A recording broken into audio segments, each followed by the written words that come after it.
Welcome to Beyond the Mat. I'm Master Kemmer. I'm Master Mills. Today is part 2 of our discussion on Covey's 7 Habits. All right, so be sure to like and share, and we're going to get this started.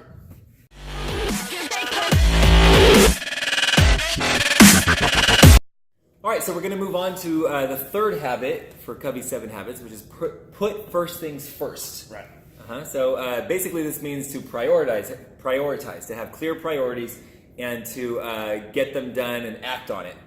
Yep.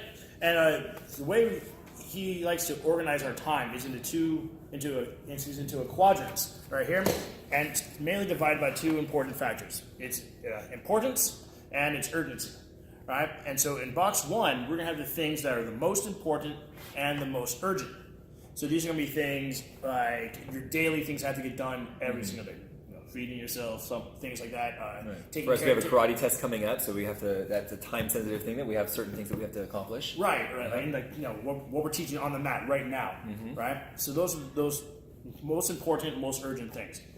I think shouldn't get in here as much if we focus on 2. So 2 are going to be things that are important but aren't urgent. Now that could be for taking the karate test example, right? If we're setting up and giving the students everything that they need to know to succeed, and they're doing their part, there shouldn't be a lot of urgency coming around by the time for testing. That should be all be taken care of here. That's like if we have a deadline coming up for any job, any school, whatever, and we keep putting it off, it's going to fall into box 1. Right. But if we take care of it and we focus on it, box 2, that's not going to happen. Box 2 would also include maintaining relationships, be exercising, keeping your fitness stuff that's important, but not urgent. Okay. Now, box 3 is going to be that deceptive one. These are the ones we kind of talked about this a little bit before that I kind of fall into a lot with. Where you create urgency for yourself. Right, where I think so, like, this has to be done now, but it really isn't important, so it really doesn't need to be done now, so that tends to be more of an illusion. Right. We're kind of deceiving ourselves that this is going to be really important. And also sometimes this could be, I love the saying, your lack of planning does not constitute an emergency on my part.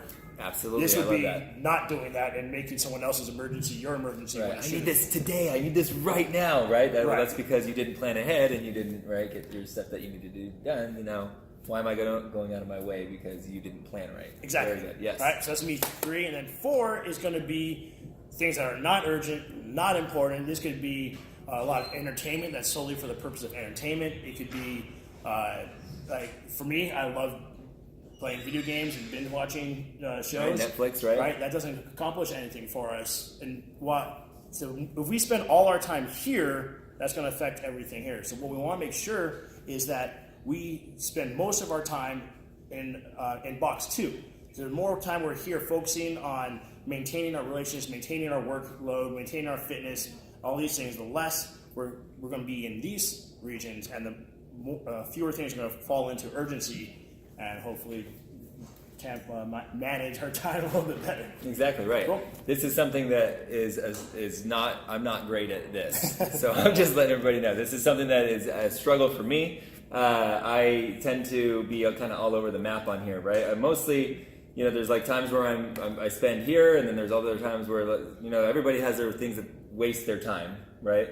So I spend some time here, and then I do some of those things where you create an urgency where it's like, oh, is that really the most important thing? It's probably not the first thing, like putting first things first. This is probably not, right? But you make it seem like it is, right? And I do that kind of stuff all the time, right?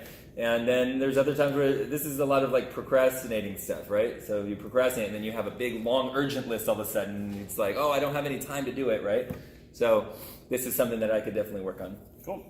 All right, the 4th habit is seeking first to understand, then to be understood. So you want to take that? Sure, yeah, exactly. So this kind of boils down to a couple sayings, like listen first and talk second. Be slow to speak. Things like that, right? We have 2 ears for a reason. We have 2 ears, right? 2 ears and 1 mouth for a reason. Exactly. So this point is pretty much about just making sure that you're actually actively listening to the person who's talking. So if we're having a discussion and I'm just thinking about what I want to say, then am I actually hearing what he's saying? Right? Probably not. I'm just thinking and starting to formulate an idea in my head, and I'm just waiting for him to be done talking before I say my thing that he's going to say, that I'm going to say. So if you have two people who are thinking that way, then nothing gets accomplished, nothing gets done. You just both walk away like, oh, that guy wasn't listening to me, right? Exactly. So what we want to do is we want to actually kind of shut our brain off for a little bit and just for what we want to say and just actively think about, okay, what are they trying to say?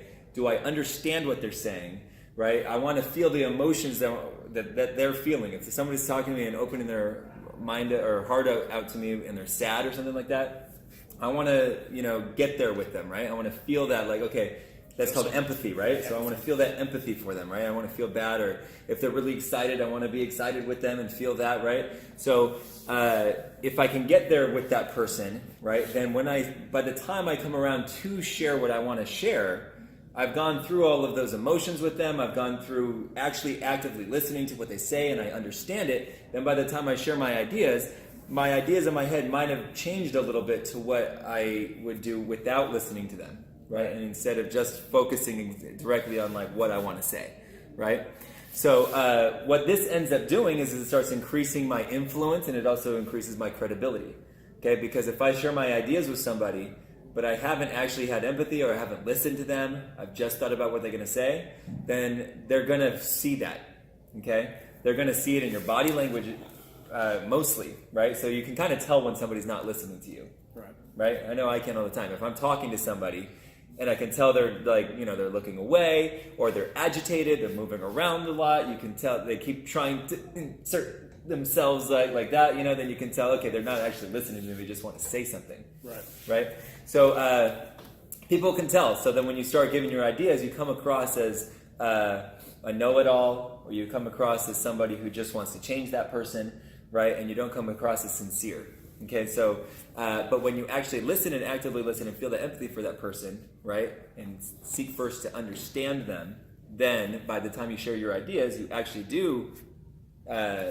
might have different advice that you're giving them, and then they're going to receive that advice differently because they feel like you actually understand them. Right, people like to feel that their voice is being heard. And so exactly. Once they feel like their point has been made across, they're usually more receptive to having something in place, especially if you follow all those things, like the body language. Body language, like looking at the person, like generally if we turn our body towards someone, using our shoulders, opening ourselves up, that usually is a sign that we're more receptive and they have your attention rather than being shut off to the side. Or holding your phone up, like somebody's talking and I'm like going between the phone and them. Yes. Things like I'm checking my text messages while they're talking, things like that. It's obvious indications they're not listening to me. They're just wanting to talk, or they're trying to ignore me, right? They don't want to hear what I'm saying, things like that. Yeah. Right? Cool. So that covers it for today. That was the last two, the third and the fourth habit. So next week we'll talk about 5 and 6. All right, cool. So we don't want this to be just us talking to you guys. We want this to be an open conversation. So be sure to share your thoughts with us. Comment down below. Like and share. And we'll see you guys next week. See you guys.